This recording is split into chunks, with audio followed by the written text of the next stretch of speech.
understand what you say. No. There it is. Let's hear it. Well, let's hear it. Talk to us. Beadle and Decker, taking on sports talk like no one else. Michelle Beadle, I'm just helping. I'm helping America one by one. Cody Decker, I 100% believe in revenge. Revenge is a great thing. Back to the sports. back and ready for more. Every time I tune them out, they pull me back in. It's Beadle and Decker. Here's Michelle and Cody. Hello, everyone. It is an incredible Thursday here in Southern California. That being said, it is pouring like crazy, and the weather is absolute dog shit. Welcome to Beadle and Decker. I'm Cody Decker. No Michelle Beadle today. She'll be back on Monday, but don't worry. We got ourselves another one hell of a pinch hitter. That's right. You know him from VSiN. You know him from just being awesome, and you know him from being exceedingly tall and handsome. The one and only Tim Murray. Ladies and gentlemen, how you doing, Timmy? I'm great, man. Appreciate the offer. It was like sitting on the end of the bench, Cody, and they're like, "Murray, grab a bat." I'm like, "What? I haven't been to bat in a long time, but I'm ready to rock and roll with you, man. Appreciate you invite me in." Of course, and it's really great to have you, man. It's fired up to talk to you about a lot of things. I've been having a really interesting day on Twitter specifically because I don't know if you've heard this, Tim Murray. There is a CBA coming up, and yes, that is going to be a massive topic of discussion today. Spring training starts tomorrow, so we're going to get into that. We did talk about it yesterday, the Mick Cronin crash out, but I need Tim Murray's opinion about the Mick Cronin crash out because it is just the more I sit and sleep on it, the more I just am baffled by its existence, not to mention other things we're going to do. And let's also bring in our producer from Chicago, Shane. Thrilled to have you back, my man. How you doing, Shane? Fine. How are you guys? Not bad. Despite the weird ass day I'm having on Twitter today with a bunch of idiots who just truly. All right. So Cody, as someone who engages with the lesser people of Twitter, why are you doing it? Because I feel there's an obligation to educate. We need to educate. And everyone's sitting here telling me, well, you don't know how markets work. I want to make this abundantly clear to all you stupid sacks of shit. There are no small markets in Major League Baseball. Are they all Los Angeles and New York? No shit. But if you're going to sit here and tell me Cleveland is not a major metropolitan city, I'm going to put my head through a plate glass window. It's not. It is. It's the same market share as San Diego, California, which, by the way, spend money. Cody, hold on. Tim, is Cleveland a major market? Yes. Thank you. Oh, yikes. It's not Duluth, Minnesota. We're not playing. Buffalo, New York is a small market. No, it's not. It's Cleveland, Ohio, Cincinnati. I might give you as a smaller market. Pittsburgh, maybe, but we're pretending that these are not metropolitan cities that exist with a large amount of people. And to your point, Cody, as you've been pointing out, like, look, I'm from DC, and we can talk about the Nats and where they're at right now. They're not spending money. They're a top 10 major market, right? So it's not just where you are, it's what your owners want to decide to do, right? And I think that's kind of been your point, right, Cody, is the ownership has a decision of, do they want to spend money like Steve Cohen, or do they want to just hold on to their money like a lot of other owners? Yes, and we are going to get into that quite drastically right now. But first, let's give the full context. Real quick, Cody, go for it. Can I ask Tim a question? By all means. All right, Tim. All right, so what I know about DC is the public transit system and the fact that they shut their trains off at 10:30 p.m. and baseball games go longer than that. Is that something that people in DC are mad about, or no? All right. So I haven't lived in DC in 5 years, so I'm not sure if we've adjusted the metro system, but yes, there have been postseason games where it is an absolute embarrassment that they put up a PSA on the video board. The last train is leaving, and people will leave. Jesus. Like, that is just dumber than, it doesn't make any sense, dude. That is so stupid. And it's like, there were times that if you can pay to keep the trains open. Now, once again, I haven't lived there in 5.5 years, so maybe things have changed. But when I was living there were times when the Nats were a good baseball team in playoff games that went to extra innings, and they would put up a PSA, the last train is leaving. And there were people who left the stadium. And look, I have tried to defend, because there are people who just want to very much crap on Nats fans, and you know, they had their moments of rightfulness. You know, how many people left the 18-inning game against the Giants in, what was that, 2014? But the Metro debacle is it's something special. And that was one just frustration. But yes, I'm glad you brought up old memories there of public transit disasters. Sorry. But Oh, gotta love it. Gotta love it. All right, now let's get into this really fun week that I can't believe is real from start to finish.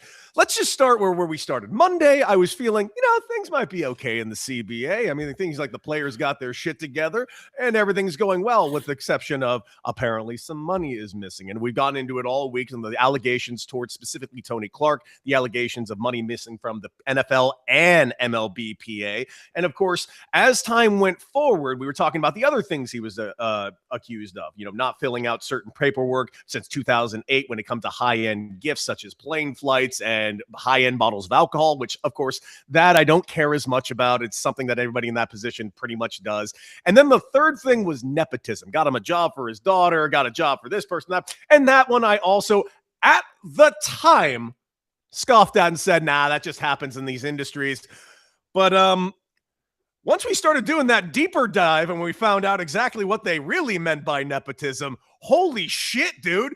Sister-in-law, fucking sister-in-law. Listen, I am not a proponent of having affairs. I've never had an affair, and those of you that have had affairs, I guess good for you. I don't know what's your problem, but okay, good for you. I don't know if it's my problem. My issue is, if you're gonna have an affair, your sister-in-law, and we still don't know how it's his sister-in-law. We don't know if it's his brother's wife, wife's sister, wife's brother's wife. I don't know exactly how they're related as far as sister-in-law, but I can't stress enough, if you're banging your sister-in-law, one, what the fuck's wrong with you? And two, don't hire her to work for your massive organization. It just immediately, the Costanza immediately went in my head of, was that wrong? Should I not have done that? I got to tell you, I got to plead ignorance on this one. I mean, that's the immediate thing that I thought of when I saw this story come out. But you can't make it up. And oh, by the way, with work stoppage right around the corner, what a great time for this all to come out, right, Cody? So you're about to enter into just brutal negotiations, and this just comes out like, oopsie, here we go. Yeah. So timing is everything. But yes, echo the sentiments of you. Once again, I'm with you. I'm a happily married man. Can say I've never slipped outside the marriage. Good. But sister-in-law, hey man, that's quite the risky proposition, dude. Just for nothing else, just the fucking ego you must have to think you're gonna get away with banging your sister-in-law for what? I mean, I can only surmise multiple years, because she was hired apparently a couple of years ago for this organization. But listen, I don't know the timeline. No one really knows the timeline, but I do know the timeline of how this came out. And you just kind of said it, Tim. Little fishy on the timing, because clearly somebody wanted him out of there. Did somebody know this, Cody, and kind of slip it out there? And like, we know what time we want to put out. I'll say this is kind of totally random, but Michigan just played Purdue in college basketball earlier this week. It was an electric atmosphere. And the reason I'm bringing this up, Cody, is there was a video of one of Michigan's best players that was taken outside a bar, and he basically said, fuck Purdue, they suck, we're going to beat the shit out of Purdue. And whoever got this video held on to it from the summer until the week of the game. And I'm like, credit to that guy or gal, whoever took that video. So bringing that back to Tony Clark, it does feel pretty wild that now, as we are getting close to what seems like the most inevitable work stoppage in sports in a long time, oh, here you go. He's been banging his sister-in-law. Yeah. Okay, So, real quick though, is that not the attitude you want from your players? yes, it is kind of the attitude I want from my players, because I do need the players to be together. And here's the thing. This is why I actually do agree. If it were the players that got it out at this exact time, or if it was somebody in the executive branch of the Players Association that got it out, however it got out, you know for a fact, no matter what, if we went into a CBA negotiation or work stoppage specifically on December 1st of this year, you know that this is it doesn't take much for the owners, who probably also had this in their back pocket, to bring this out on December 2nd to cause massive disarray in the players union, because this would have been the talking point on December 2nd rather than the CBA and work stoppage. It just seems like a really good distraction tactic that maybe the Players Association decided to get ahead of while they could. Yeah. So I just think that Tony Clark has been a net positive for baseball. Net positive. I would agree. Now, I do think there were issues. Now, make no mistake, I'm not going to sit here and say it was all positive, because there are issues. And we'll get into the CBA as what the issues really are, because there is a pay disparity that is a problem in Major League Baseball. There is no Major League Baseball middle class, and there is the haves and have-nots. There are issues. I'm not going to pretend there aren't, that do need to be addressed. But the salary cap, I do not think, is the end-all, be-all, or even close to it, and we will get into that. But, good news for Major League Baseball Players Association. They got their man. Bruce Meyer has officially been named the head of the MLBPA. However, there is a problem. Big old problem. Tim, are you aware that literally a year and a half ago there was, and I'm not using this word as hyperbole, it's the word that was used in every article about it, there was a mutiny to get Bruce Meyer removed from his position 2 years ago from inside the house.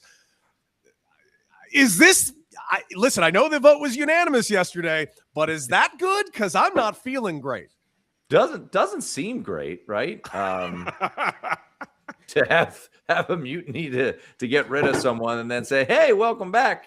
Let's now, once again, you are much more in tune on all of this than I am, but was this a decision of, oh shit, we need someone now, and they just went to Bruce Meyer? Was there no real other options? I'm curious your perspective on this. There were other options, but I think Bruce was, he's the second in charge. I think the reason that people were after him a little bit was because I think of his kind of connection to Scott Boras and echoing a lot of Scott Boras talking points, which the owners hate.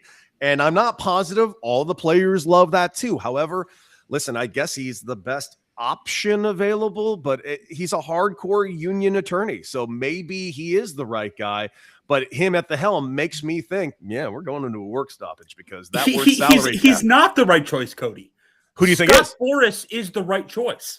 Interesting. You think so? There is nobody that cares about players more than Scott Boras. Scott Boras is the right choice to lead the players union. But he's got a financial reasoning for him to care about them. And can he actually continue running his agency while doing that? That seems like a conflict of interest. Yes. Or somebody else can. But he is the main man that players should want representing them. Tim, are you pro Scott Boras? But I guess the question is, would he want to do that, right? Like, how much money he's making now with all his high-level clients. Now, if there's a work stoppage, his clients aren't getting paid, but I think there's one way to look at it, to your point, which is, hey, this guy would make sure we don't have a work stoppage, or he's going to look out for the players as much. But once we're back hunky-dory, he's not going to want to be in charge of the MLBPA. Sure. He's going to want to travel around and whining and dining his agents and making his billions of dollars, or his clients, excuse me. Well, Shane, can I ask you this? Because I don't hate the idea. I just never really considered Scott Boras being the head of the Players Association. But due to Bruce Meyer's, clearly lockstep thought process with him and his relationship with Scott Boras, wouldn't you then kind of say that maybe Meyer is the right guy, considering the fact that he does Sure. kind of have Scott Boras's ear and vice versa? Sure. Yeah, sure. That's fine. I don't know. I think that anyone with an ear to Scott Boras is a good pick. I think that Scott Boras is the best pick, but Bruce Meyer has an ear of Scott Boras, so I'm fine with it. But it like he would be the best choice. Okay. So I've just literally never. I guess I'm head under a rock. I've never heard anybody actually suggest it or just have the balls to suggest it, because now that you say it, I'm like, that would be kind of interesting. I just don't think it would ever happen. Cody, I don't really have an audience. So, like, I can say things, and it's not going to get to many people. Fair. Well, those of you that are watching us live right now, we'll clip this later. We'll try to get in front of more eyes. Listen, let's go ahead and get into it, because we opened up talking about my interesting day on Twitter, because there's a lot of people on Twitter that really seem to love owners a lot, and I'm confused on why that is. It's like the old 94 talking points are trying to pop their ugly heads in there. These greedy players, and I just don't understand the narrative. Now, let's go through all of it, what the CBA is going to look like. The owners clearly want a salary cap. The players do not want a salary cap. Obviously, I think the more important question is a salary floor. But today I got into it with a bunch of people on social media, specifically using the Cleveland Guardians as an example.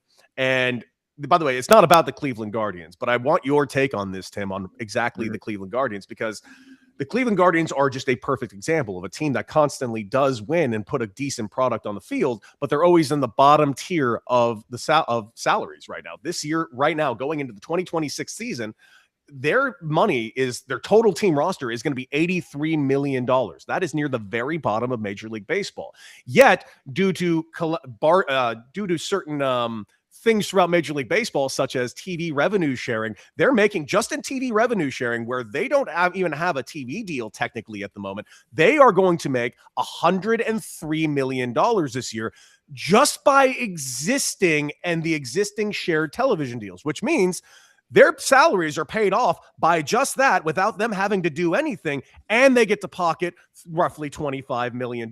Now, you add in the other collective things that are in Major League Baseball, we're talking about $230 to $240 million that this team will just get by just existing, that is being supplemented to them by other teams.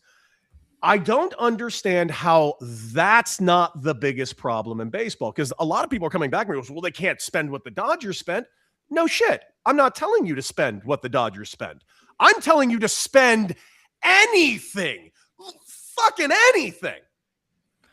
Well, and I think, is it fair to, lump in the Milwaukee Brewers too, right? Mm-hmm. The Milwaukee Brewers have been brilliantly run, and they have to trade off their best pieces. Now, they do have Christian Yelich signed to a mega deal, but for the most part, Cody, you look at, pieces that they sold off. I mean, Devin Williams, that looks like a smart trade a year ago, but they had to do it again, this offseason, trying to go young and with controllable contracts.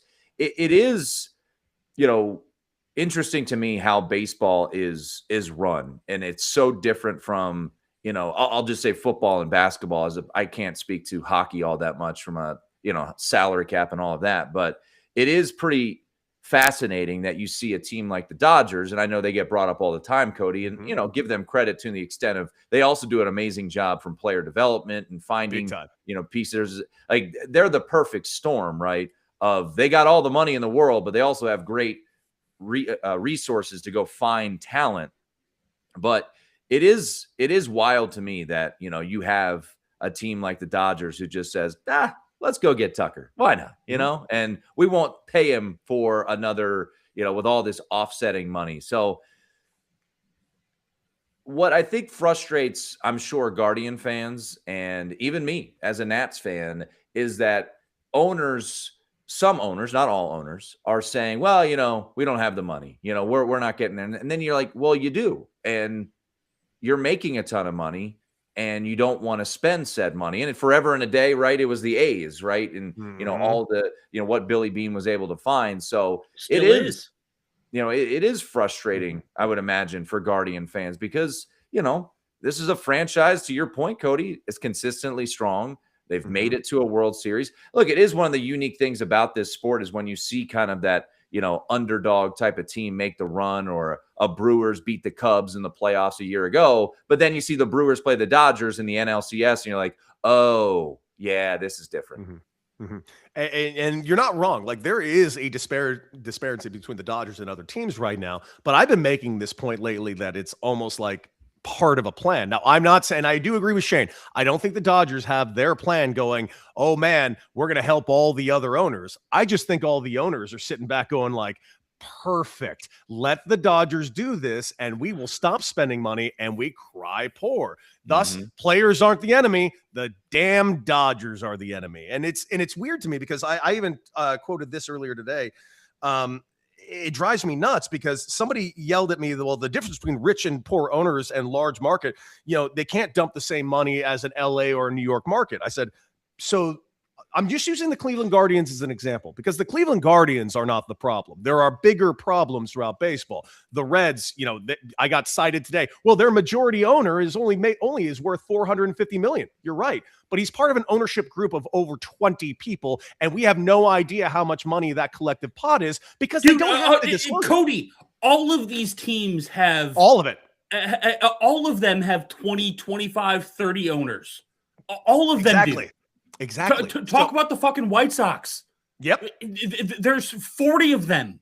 And then teams don't spend money because they don't want to spend money.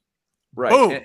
And to that point, Shane, it's, you think about, okay, if I don't have the money to keep up with the Dodgers or the Mets or whoever, then sell your fucking share. Yes. And guess what? Last time I checked, anytime a major league franchise goes up, all of these dudes or gals are making X times whatever they put into it, right? Like the return on investment on it. So if you're going to cry poor, okay, sell the goddamn team, make your billions and get out and allow someone else to come in that is willing to spend that money. Completely agree. It's just very interesting how these billionaires and multi-heavy millionaires join these conglomerates, buy these teams because they've been able to enjoy free markets for all these years. But once they get into this free market, no. Free markets aren't okay. We need to cap this shit. Even though you're going to sell the team and probably get your city to build you a $2 billion stadium on publicly funded money. And that you're going to sell the team for $4 billion more than you bought the team for. I don't know how fans get duped by this year in, year out. But that's also investment. Like you do that based off of investment, but you're still a shitty person. Yes. But this is the thing that drives me nuts. And again, Guardians are not the main culprit, but I'm just using the Guardians as an example. This guy yells at me that the difference between rich and the lower, they cannot spend the same amount as other teams. I said, okay, so their response is spending in the bottom tier yearly and then just complaining about the Dodgers and the Yankees. Because to me, that sounds like a really good CBA tactic, don't you think? Yeah. So it's frustrating. That's it. It's what it all comes down to. They all have the money to do what the Dodgers are doing. They just do.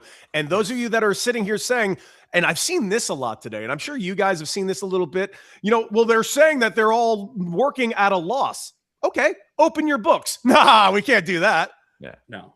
Yeah, if you're losing money, once again, if you're losing money, then put the team up for sale and you'll make $1 billion+, right? Yes. Like, when was the last time we saw an ownership group lose money on purchasing a franchise in one of these major four sports? It just doesn't happen. And every time one of these teams goes up for sale, we get it's like when Ballmer bought the Clippers. And I know that this is an example that comes to my mind. It's like, well, they were evaluated at $800 million or whatever it was. It's like, well, evaluations mean jack shit when someone just wants to buy a professional sports franchise and they spend, X amount of dollars over that. And every single time you see one of these teams come up, the Seahawks are about to go for sale. They're going to get sold for like $9 or $10 billion. Right. So if you want to cry poor, to your point, and say we're at a loss, well, then okay, sell the team and you're going to make a couple $1 billion. There you go. There's your money. Yeah. Can I ask this question? Yes. Why are the Seahawks worth $9 billion? because there's only 32 of those cash cows in the world. Mhm. And if you are a super duper rich person that wants to get in on it, I mean, look, is there going to come a day when the NFL isn't making stupid money? I guess. I don't think it's coming anytime soon. No, the only not thing we soon. watch live on television anymore is sports. And that's why you're seeing the CW. That's why you're seeing NBC getting more and more into the live sports games, because that's the only thing you could really sell inventory to. So circling back to your question, why are the Seahawks worth $9 to $10 billion? It's like a quarterback when he comes up in free agency. Why is, I dealt Sam with this when I Darnold. was right. It's like when I was in DC, and this is going to date me a little bit, but it was the Kirk Cousins question. Well, should they pay him? Should they not? Ooh. It doesn't matter. If you're a capable quarterback, you're going to get a boatload of money. And it's when you come up in that pecking order. So why are the Seahawks worth $10 billion? Because got a great fan base, just, won the Super Bowl, and they're an NFL franchise. Can I also ask you guys a question? Can we agree, by the way, that they're not worth $10 billion? I would agree with that. Probably not, but in 10 years, they'll be worth $15 billion, True. and then That's just inflation.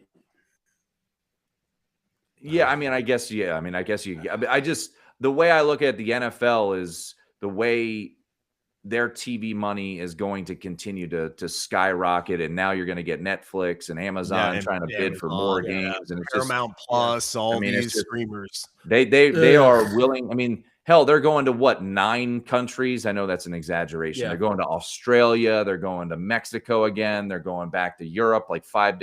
It's just, they're probably not worth $9 billion, but guess what? The market tells you what someone's willing to pay, and someone will probably pay $9 billion.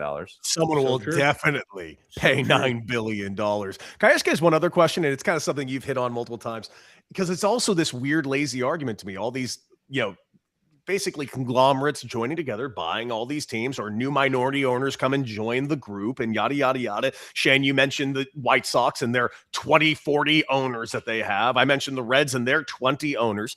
What I don't understand, and this is an argument that a lot of fans have been giving, he's like, well, they buy the team. You think all that money that they're worth is liquid. So then you're making the argument for me that they only have enough money to purchase the team, but not operate the fucking team. Then why do they own the team? Right.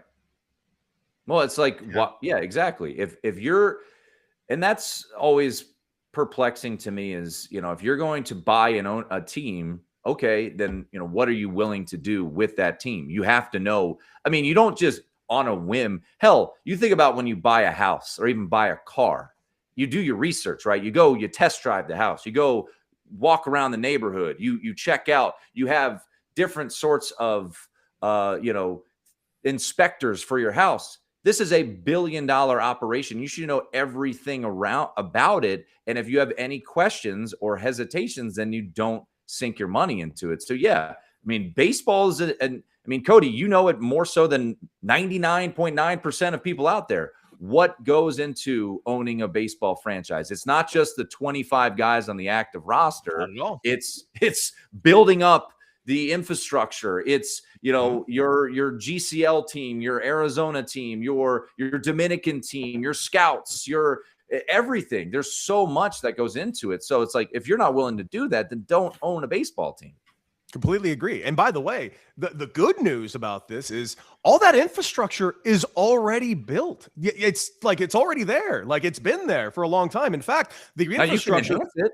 Yeah, and you can enhance it. And it was even rebuilt 4 years ago so the owners could get more money. They cut down their workforce by nearly 30% by cutting out multiple minor leagues and multiple teams. So now they have less players. Now, the good thing by that is that minor league salaries went up a little bit, but it didn't make him that they're making major league money or even remotely close. I'm just saying, there are things so glad that Manfred made that decision to rip these teams that have been in small markets for 50, 60 years and kind of the soundtrack of the summer in Beloit or wherever you want to look at. But thank God we saved, owners $3 million, Cody. We really needed that.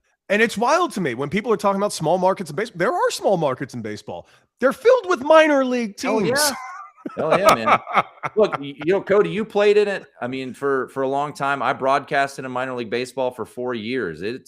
it's one of the coolest things, that I've been a part of, right? In Kinston, North Carolina, and seeing that stadium packed. I mean, a small town, right? It's just, you name a town, in the Midwest League, correct me if I'm wrong, just got decimated by all of this, Oh, yeah. right? Yes, it It's did. Yes, it brutal. did. The New York California Penn League got League. The New York Penn Penn League. League, a league that I was a part of, like super cool towns, super cool cities, unique ballparks, dead. Burlington, Vermont, like, I mean, it was gorgeous up there. They're now at Collegiate Summer League. It's just, I know we're on a tangent here for what happened 4 or 5 years ago, but just that was one of the worst decisions I think Manfred's ever made, and that's saying something. But to its credit, and it's not the reason entirely why, it's playing a hand in it, but Major League Baseball, since that decision, their revenue has gone up a full $1 billion since that. Now, again, it's not because of the minor league money that they did get, but it is helping. It is a larger than a drop in the ocean, to say the least. But let's get to some positive about Major League Baseball. Spring training, baby. We're got actual baseball that's going to take place for what might be the final Major League Baseball season ever. And I just got a question for you guys. What are you most excited about?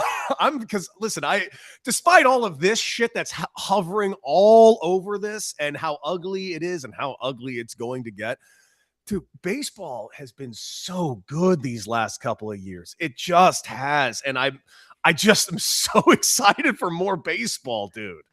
Cody, we did like a look back show on VSiN the other day. And with that, we look back at the World Series, and I went and rewatched the World Series. I'm like, sometimes I forget how fucking unbelievable that goddamn World Series was. Like the 18-inning game. The game sevens, I feel like, we always talk up game sevens in our head, right? 3-2 count, bases loaded, games, and it never happens. That game was the game you made up in your head in your backyard. Like, so to build off of that heading into this year, I'll say a quick side note though, Cody, I've never been to Arizona spring training, and I'm going this weekend. I'm looking forward to it. Hell yeah. Taking my little guy down there. We're going to go to 2 games. Shout out to my good friend, Trey Mancini. He got a non-roster invitee to the Angels. So going to check out one of his games. And then my little guy plays for the Cubs in Little League. So that's become his favorite team. So we will go and check out the Cubs. Mace is cool. Mace is cool. Yeah, man. I've heard so many great things about Arizona and the spring training facilities that they've had. So I'm looking forward to checking it out. Quick trip, but it was I don't know if it was bucket list, but it was high up on the sports priorities. I'm looking forward to it. Tim, there is also no world where Trey Mancini should be getting a non-roster invite. Especially to the Angels. Yeah.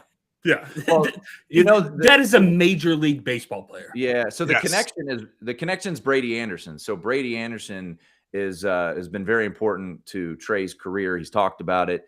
He kind of I think Trey gave an interview to, I think it was Rosenthal over at The Athletic when the news broke.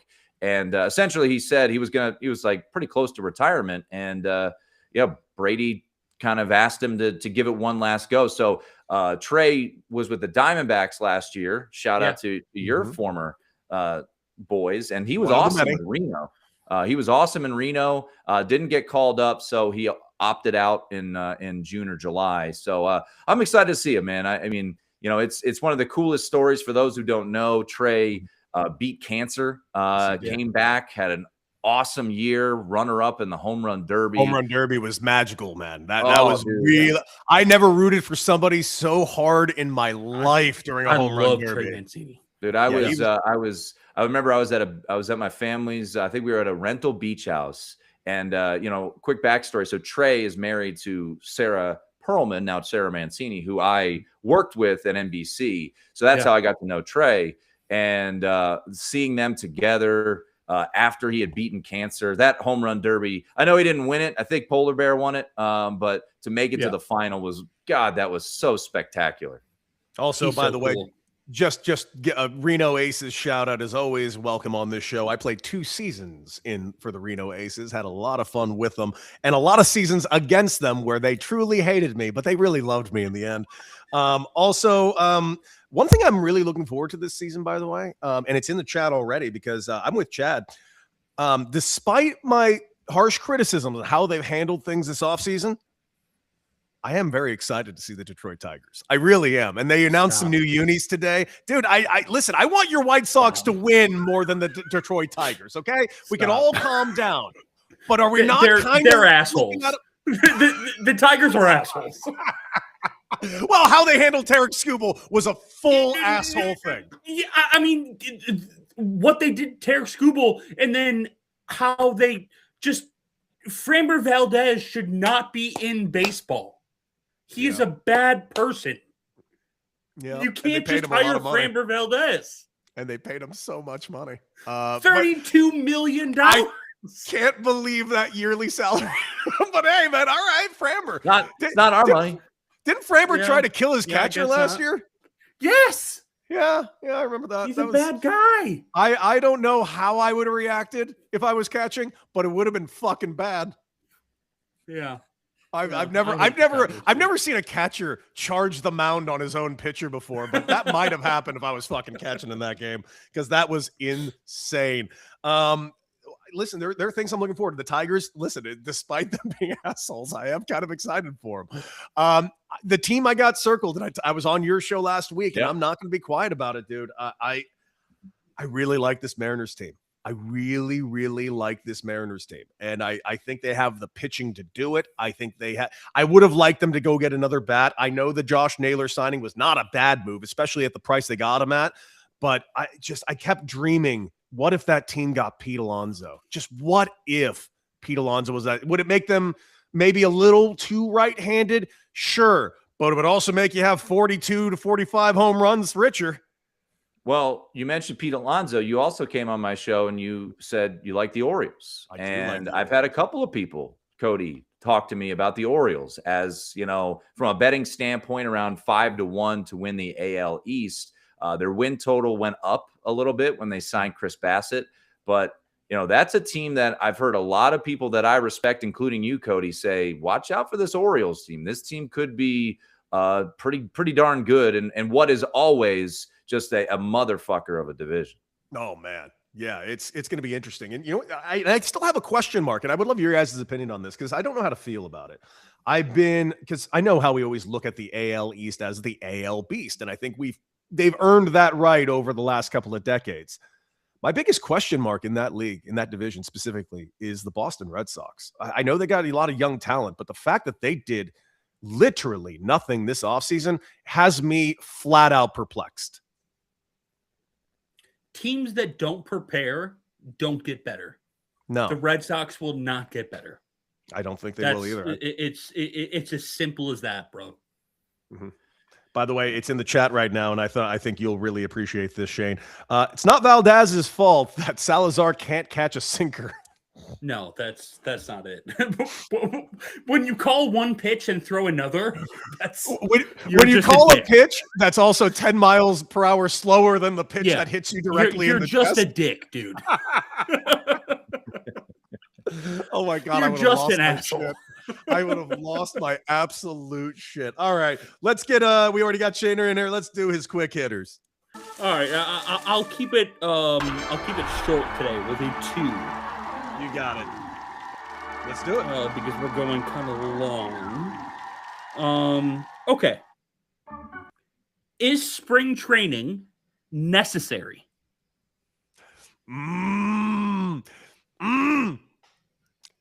Yes, but okay, not for a fucking month and a half. Well, okay. 2 weeks, maybe 3 weeks. Season should start like March 10th. They're fine. Yeah. April is a bit of a reach. I'm not gonna lie to you. Everyone is so fucking ready to get the fuck out of there after 2 weeks. Tomorrow's the first game. By game 5, everyone's gonna want the fuck out of there. Yeah. Well, that's the funny thing is too. Once again, Cody, how many spring trainings did you go to? 10. I could think like that first day of school excitement, like, yes, we're here. My boys are back. We're going to, we're having live BP. Yeah. by about 2 weeks in, it's like, okay, can we go play real games? Can we go put our real uniforms on instead of these spring training things? I mean, I think the only thing you probably like is, for these teams who are spending, a month in Florida and Arizona, and then they have to go to Cleveland or Detroit or Chicago, and you're freezing your ass off and you're getting snow delays and snow cancellations. So outside of that, sure. But it is, I would imagine it is important, got to get the arm. But let me ask you this, Cody. Yeah.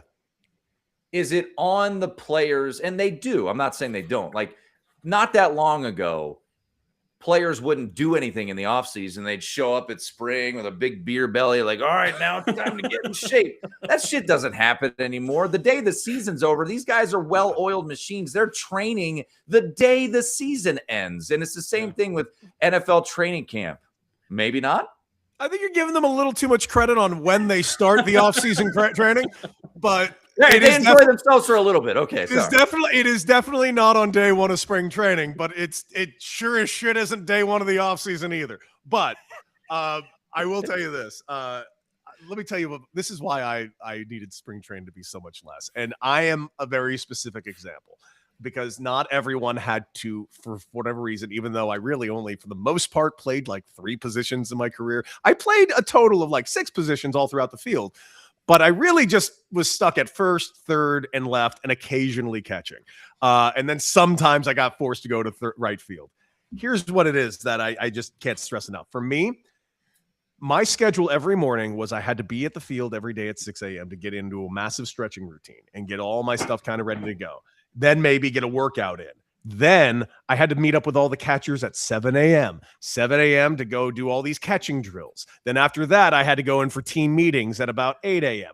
After 8 a.m., I go back out in the field to re-stretch with the team. After 8:15, I'm in the bullpen for an hour and a half catching bullpen after bullpen after bullpen. After that, I go with the catchers to do more drills. After that, I go with the infielders to do all the infield drills. But keep in mind, infielders are only doing their drills and getting ready for a game. I just did 3.5 hours of work with the catchers. Now I'm going to the infield. Good job, Deck. Now go take batting practice. Cool. Well, after batting practice, get with the outfielders and work on the outfielders. Sweet. It's noon. Game is in an hour. Get ready to play the game.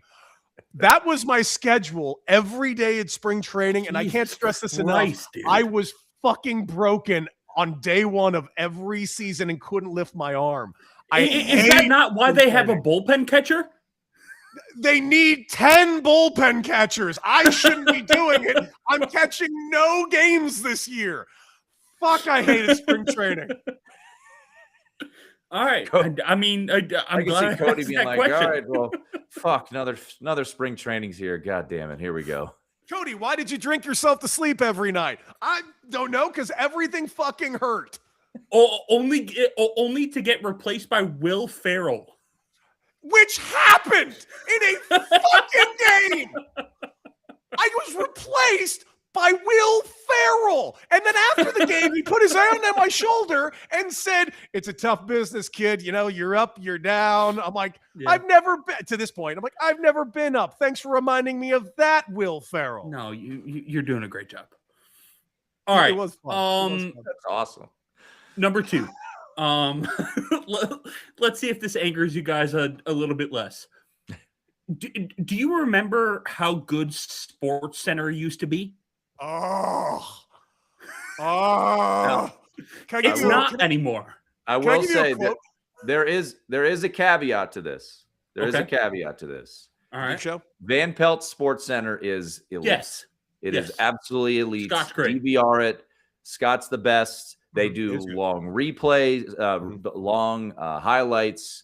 That Sports Center is what we all love. But to your point, the 90s, even the early 2000s Sports Centers were amazing. Now, I'm not trying to defend the 4-letter network, but in their defense, we don't need Sports Center as much as we used to, right? True. Because we used to wake up in the morning and be like, I don't know what happened last night. I need to watch highlights. Now, I mean, as soon as it's kind of funny with the Olympics going on and they do the tape delayed show. It's like, I don't ever watch it, even though I love Mike Tirico, because I know everything that has happened. I can't wait By the way, the USA women won in overtime, gold medal Oh, good. for our ladies. So, Good. but I do, man. Dan Patrick, what was your favorite duo of SportsCenter anchors? The Big Show, dude. It's hard to say no to the Big Show with Olbermann and DP. Patrick. That was Welcome it was to the kind Big of the Show. original, dude. Yeah, it was just and Keith Olbermann has gone off the rails completely. big time. And I used to be really close with Keith. I used to always be on Olbermann, and we haven't talked in a couple of years. I mean, him and DP. I think my favorite isolated guy was Kenny Mayne because he just made me he was like great. the simplicity of his jokes of like that'll get his name in the paper, or not He in always this game. said it That would be a so record. monotone. It was always just so like monotone, and it just came off like so much more cutting because of how just nonchalantly he would say something. How about this? Forget SportsCenter. The SportsCenter commercials to this day are maybe the most elite commercials like in sports history. And I'd love to give you everybody my one of my favorite movie quotes of all time from There's Something About Mary. Hey, you want to come upstairs and watch SportsCenter with me? That's how fucking important SportsCenter was back then. Yeah. No, I mean, those SportsCenter commercials, I mean, so many different ones. The one that always, I mean, there's so many, but the one that sticks out to me is, I forget who it was, but they were talking to Evander Holyfield, and he goes, "You said you were the 40th best boxer in the world, in Georgia. Charlie, come out and get your whooping." He's looking for Charlie Steiner. Also, one of the greatest bloopers of all time is Charlie Steiner just losing his absolute mind when I believe it was who sang the national anthem just tragically.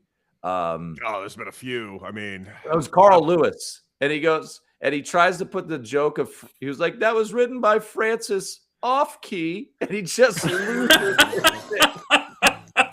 I hate that Charlie Steiner got a good joke in. Damn it, Charlie Steiner. Good job. Oh, I have a grudge against Charlie Steiner. It's not a serious one, but like in my I only got to start one major league game, and Vin Scully, and it was at Dodger Stadium, and Vin Scully was sick that day, and I was so excited to get announced by Vin Scully. So instead, I got Charlie Steiner, which normally I wouldn't complain about, except he called me Corey Decker 4 fucking times on the broadcast. Never got a major league start again. Fuck. Fucking Charlie Steiner. That's why I'm mad he got that great joke in there. He didn't deserve that shit. Great Shane quick hitters. Let's move on. Sorry. And actually, this might not be this might be an extension of quick hitters because I think this is actually going to have a lot of Shane written all over it. Shane, Indiana Bears, huh? Dude. All right. I want to hear what you guys think about this before I unleash my take. I think there is precedent of people being across a state line while calling yourself another team. Look no further than the New York Jets and New York Giants. They both play in New Jersey. Yep. That being said, I am just baffled that the Chicago Bears can't figure out how to put a stadium in Chicago. Also, don't they own that land in Arlington Heights? Yes. Like, Cody, they paid $200 million for it. They own the land. Why can't this fucking get done? Dude, it's taxes. It's taxes. It's all about taxes. So, can you explain to me, Shane, since you're a Chicago guy? I've been to Soldier Field once. I'm sure it needs updates. It sucks. It sucks. I think it's one of the coolest fucking stadiums in the sport. Why? Because it's downtown Chicago. It's got the history. location's fine, I guess. I think they'll look. Now, once again, I've only been there one time, and it wasn't even for a Bears game. It was a Notre Dame, Wisconsin game in 2021. Oh, yeah. So, I was there too. Love that. So maybe it is just an absolute dump, and I love being in the heart of this. Look, as someone whose football stadium in DC is in Maryland, and I'm from Maryland, I want it in the nation's capital, like the baseball stadium, like the basketball and hockey arena, like it deserves. Sure. To your point, Cody, the New York Giants and Jets play in New Jersey, right? The Washington Commanders play in Maryland. Now there are renderings to bring it back, and it's exciting that it's going to be back on the old RFK grounds, but it is crazy that the Chicago Bears can't figure it out and stay in that amazing city. All right. Well, here's the thing. Mhm. Taxes are a bitch. We know that. But the Chicago Bears can afford what the city of Arlington Heights is trying to propose them to pay. They can afford it. They're choosing not to. That's the biggest issue. You don't go to Hammond, fucking Indiana. You don't cross state lines. You are the Chicago Bears. I don't care if you don't play in Chicago, but you don't play in fucking Hammond. You just pay the goddamn taxes. You paid $200 million already for the stadium in Arlington Heights. You can afford to afford that property. You can afford to build a stadium on that property. Just fucking do it. Please. Just, if this, you know what the funny thing is? I'm so mad. You know what the funny thing is, Tim? The funny thing is, I wouldn't feel this way almost about any other team in city for some reason. It's fucking Chicago. That's what like are you doing? It's not fucking Indianapolis, and there's no shade to Indianapolis or one of these other what everyone tells me are small market cities. It's fucking Chicago, the second city. 3. What are you doing? What are you doing? Just pay the taxes. You can afford it. I do. Is this one of those things where there's a flirtation with, oh, we'll go. Yes. We'll go. And then they're trying to get some sort of cut or tax break or whatever it is. Yeah. I imagine. Without a doubt. I would imagine this will get sorted out. But Tim, it's not coming. They are not going to release themselves from the taxes. You have to pay them. Just fucking pay them. Please, for the love of God. By the way, Joanne in Arizona is very, very worried about you, Shane. Poor Shane. She puts in the chat. All right, let's get everybody's opinion on this real quick because we talked about it yesterday, but I can't get enough of it. So Mick Cronin's crash out was just batshit, and as a UCLA Bruin myself, I can't get past it for multiple reasons. One, I'm just assuming Mick Cronin's trying to get fired at this point. I was kind of baffled. I've never seen a coach upgrade a flagrant 1 to a flagrant 2 all by his one self. That was interesting. I'm looking at this as more of a grand picture, and I'll even go ahead and forget about the nonsense that he tried to gaslight that reporter for the question. I thought that was batshit. But the thing that I am actually focused on is on his crash out is simply this. If you are a basketball recruit, you're definitely crossing UCLA off your fucking list today. Because I know I would. That was just, I honestly think the ego of certain college coaches needs to be studied much further someday, because there is something very strange about these crash outs that we see from college coaches, specifically college basketball coaches, probably more than just about anyone else. I've heard a lot of people refer to him as Timu Bobby Knight, and I thought that was pretty funny.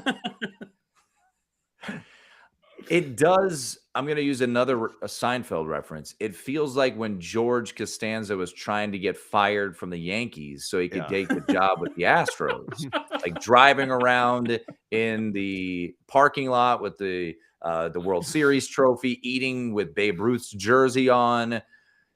That's what it feels like to me, because if you look at the buyout structure for Mick Cronin, I think Matt Norlander pointed this out on his CBS podcast. I think he's owed like $28 million or something like that if he's fired. Right. So he's not going to get fired by UCLA, but he seems really trying like he wants to get fired. And I know that he's consistently been boisterous about being in the Big Ten, and I understand that it's not ideal. But it's one thing after another with Mick Cronin. And the belittling of the reporter, which, what, you're going to raise your voice at me? You're on camera. Like, yeah, you're on camera too, sounding like a complete and utter idiot right now. Mm-hmm. So I actually think he's a good coach. That's the crazy part. I do think Mick Cronin's a good coach. And I think people would be surprised. He's been at UCLA now for 7 years. So it's been a minute. But he's really riding the wave of like one Final Four appearance since he's been there. And I know. And look, I think too, part of it, and I'm not giving him any grace here, but I think when you were a preseason top 15 team like UCLA was this year, and the season is not going the way that you would hope, the frustration sinks in, and then you get your teeth kicked in by Michigan, and you go, all right, let's turn around and go to East Lansing to get our teeth kicked in by Michigan State. And oh, by the way, it gets a whole lot better. This Saturday, they come home, and who do they face?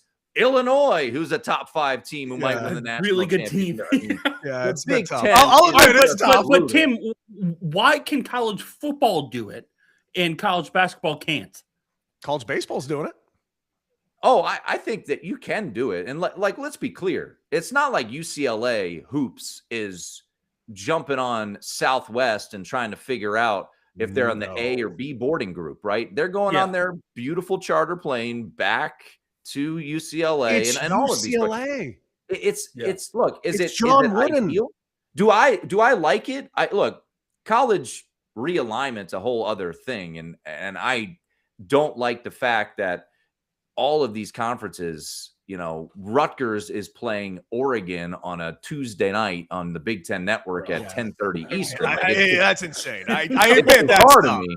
Yeah. But there's a reason, like you hear these coaches, Cody, complaining about it. And the state of the finances for UCLA, it wasn't pretty. So they needed a parachute and they got the Big Ten money. It's like, shut up. The reason you're here is because of where you were from a financial state. But yeah, I don't know how this ends. I think it ends quietly. He'll be back next year, but it does to me feel like he's trying to pull a Costanza and trying to get fired. Oh, by the way, just a quick aside. How about Kansas State trying to fire Jerome Tang with cause? And his lawyer came out and was like, oh, buddy, you have no idea what world of hurt you're going into. You should pay him now. Yeah. Listen, I do love anybody that sticks it back to any one of these organizations and colleges. I can't help but enjoy it. It's fun. Like you're the one. Like no one was forcing you to give Jerome Tang a 17 point whatever $1 million buyout, and then he has one rant where he says the players don't deserve to wear their jerseys, and they're like fired with cause. But after you coach the Houston game and lose that game, but yeah, I thought nobody would ever give Jerome Tang $17 million. No one. Well, someone did. There was once upon a time, Shane. He was a hot commodity. He led this Kansas State team to an Elite Eight. Like, it's so funny. What the fuck is that?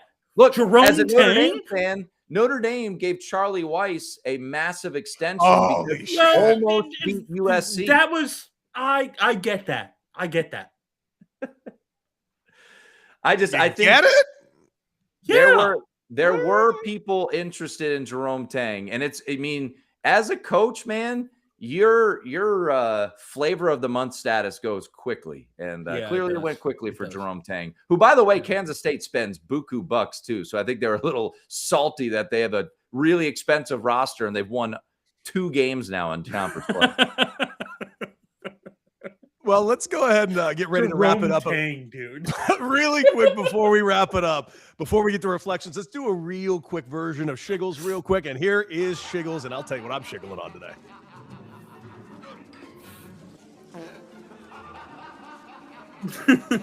Here's what I'm shiggling on today, and I have not found myself in a position where I'm rare. Listen, Quentin Tarantino has not been the best guy in the world, and especially as of late, where he's mouthing off a bit too much for no reason other than just to be a contrarian old asshole.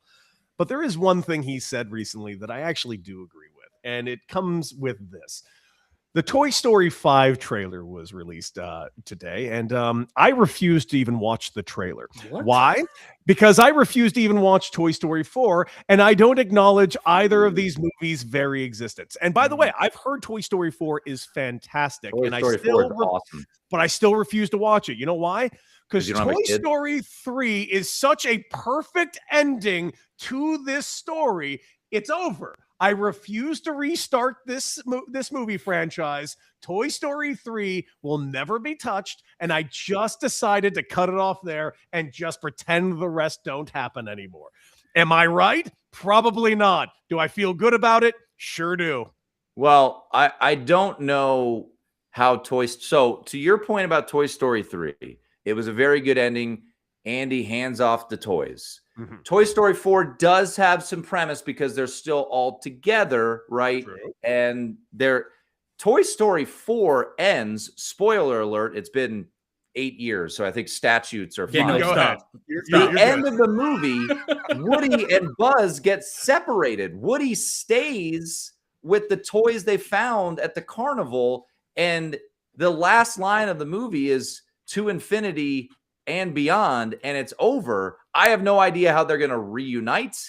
Will I see the movie? Bet your ass I'm going to see Toy Story 5. That is one of my favorite trilogies, whatever it is nowadays. It's not a trilogy. See, Yeah. you can't even call it a trilogy. They fucking ruined it.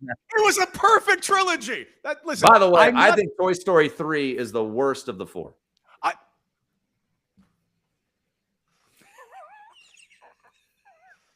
That's the Go ahead, fucking Coach. most angering thing I've ever heard on this fucking show. I've never been more angry in my life. You know what, Goes Tim? Toy Fuck Story you. 1. No, Toy Story Tim 4, Murray. 2, Fuck you. 3. Fuck you. Toy Story 3 is.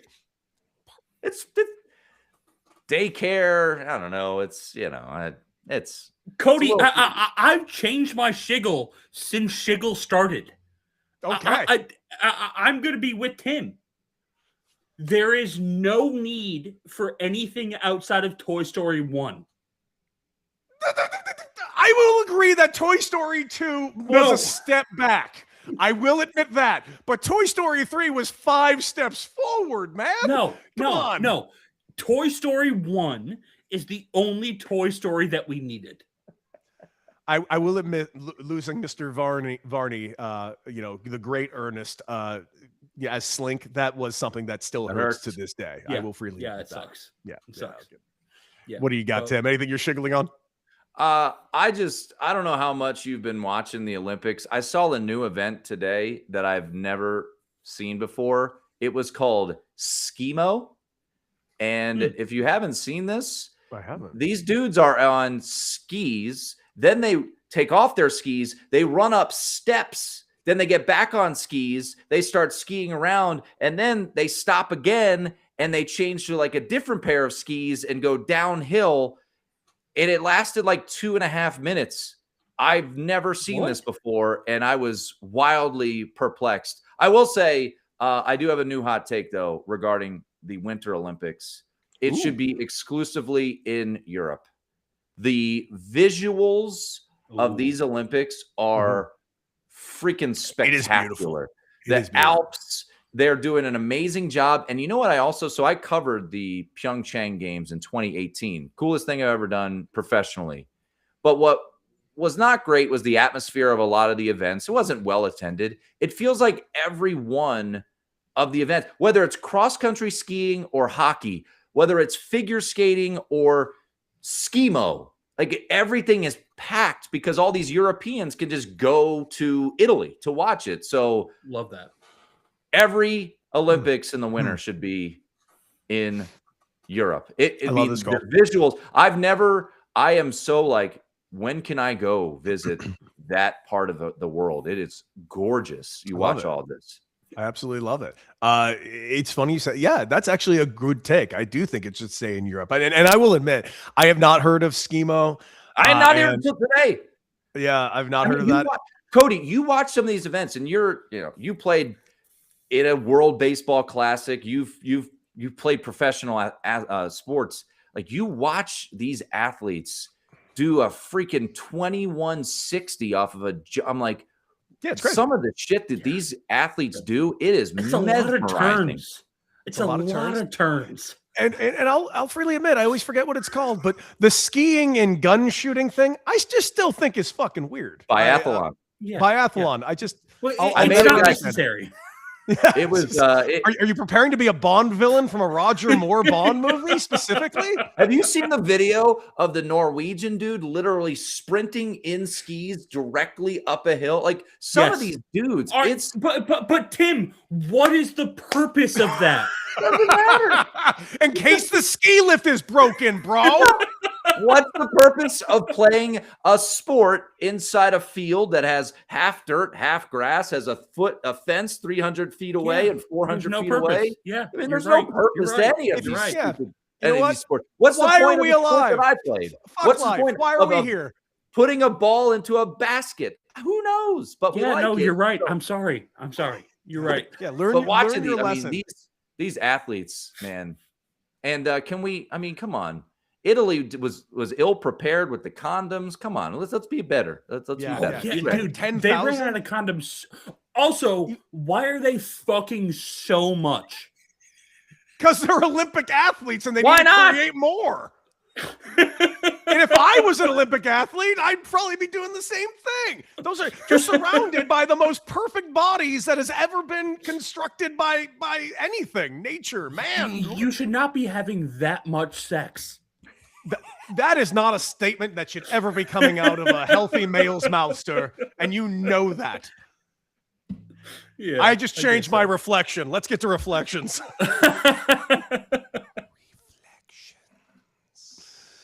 All right. Shane, start with your reflection. I hope it's not everyone should stop having sex. No, you go.